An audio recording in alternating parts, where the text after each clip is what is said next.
Сия ми са голема работа, значи. Не виждам смисъл да е най-ефтиния. Че вие не виждате смисъл, вие взимате леле, ами пенсионер съм. Как? 660. Добре, сега букси за какво ги слага, бе?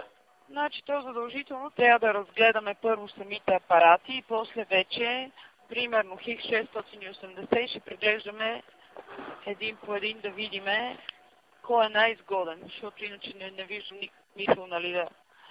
И то нали има отстъпка, как го взема с такова карта, на сметка? Вие знаете ли какво може да направите? Ще направо в МТЛ да си отидете в магазина, оттам ще си вземете брошура.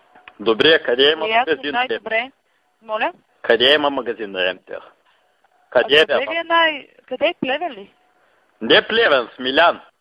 Смилян, сега ще прогледнем там дали има. Отивате оттам, ще си вземете брошура, то си има и книжки с най-различни телефони, с 3G, не 3G. И като казвам, аз се сещам за 62,80, който е 500 лева. То е смисъл... Колко е? 500 лева толкова. Вай, 500 лева. Сега ще проверим и изчакайте. Каза МТЛ магазин в... Къде казахте? Смилян. Смилян. Аз не знам дъщерята, тя го плаща някъде, няма къде го... Не, няма. Смилян няма ли? Не. Къде е пак по-наблизко някъде? Вижте Фарда. Не. И там няма. Смолян има ли? Това ми е по-далече пак. Смолян има, да. Значи от Смолян трябва човек да хода, И там най-пи отивам... Не е в смисъл, ако дъщеря ви как плаща? По банков път или? Не знам. Тя може да ви вземе брошури да ви даде да си разгледате. Най-добре е да ги видите. Значи, какво е това брошура?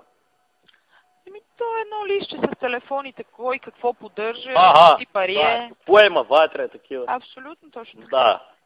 Да, ама ако взема на сметка, ми е по-ефтино, нали? В смисъл, ако го вземете на изплащане или кеш? Не, на карта. Да, ако си вземете комплект, да. Добре, за пенсионери има ли някакви отстъпки? За пенсионери специално не. В смисъл, слагаме ви наравно. Няма никакви такива. Добре, за военни нещо. За военни, ама то е ограничено. Има примерно само един апарат, който няма 3G, няма много неща. Добре. Благодаря ви много, господица. Не, че ми помогнаха, на смисъл... Да. Най-добре е да ги видите, разбирате ли, да кажете, да, този ми харесва. Добре. Айде тогава да не ви задържам, че имам работа отвънка. Добре, благодаря ви за важното. Лек ден. Лек ден.